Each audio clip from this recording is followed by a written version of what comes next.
MP से चलेगा तीर, राजस्थान से दिल्ली तक लगेंगे 3 निशाने, सिमट जाएगी कांग्रेस महाराज के बहाने। संघ का प्रस्ताव, शाह की चाल, मोदी की सहमति और मध्य प्रदेश में चुनाव से पहले लिख दी गई कांग्रेस की हार। दिल्ली आएंगे मामा, क्या मोदी के बाद अगले पीएम की हो रही तैयारी? बीजेपी में ढूंढा जा रहा है योगी की टक्कर का नेता।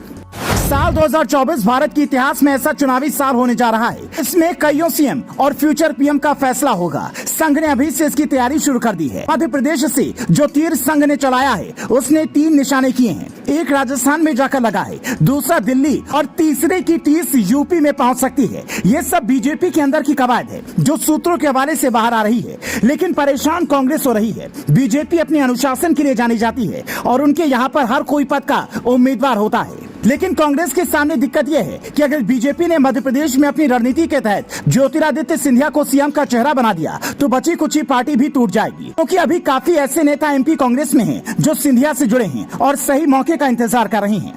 सूत्रों के हवाले से खबर है कि संघ ने मध्य प्रदेश में एक सर्वे कराया है जिसमें शिवराज से ज्यादा सिंधिया लोकप्रिय निकले हैं, इसीलिए मामा को दिल्ली बुलाया जा रहा है और मध्य प्रदेश सिंधिया को सौंप दिया जाएगा। अगर ऐसा होता है तो बीजेपी इस एक तीर से 3 निशाने लगा सकती है। पहला, मध्य प्रदेश कांग्रेस में फूट और दिल्ली कांग्रेस की मुश्किलों में इजाफा।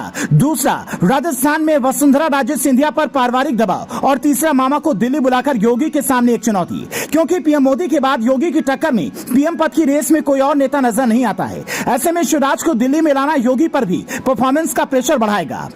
उधर कांग्रेस के लिए ये मुसीबत सिर्फ मध्य प्रदेश भर के लिए नहीं है, बल्कि पूरे देश में एक ऐसी मुसीबत कांग्रेस के लिए खड़ी हो जाएगी जिससे निपटना उसके लिए आसान नहीं होगा, क्योंकि पहले से ही कांग्रेस में भगदड़ मची है।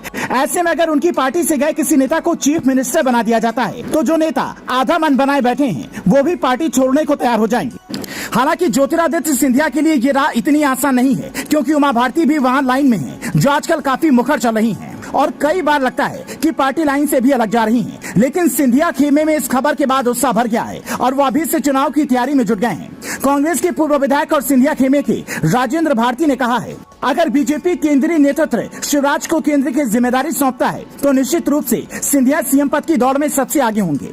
सवाल ये है कि क्या ज्योतिरादित्य सिंधिया उस मुकाम तक पहुंच पाएंगे जहां पहुंचते पहुंचते उनके पिता 2 बार रह गए।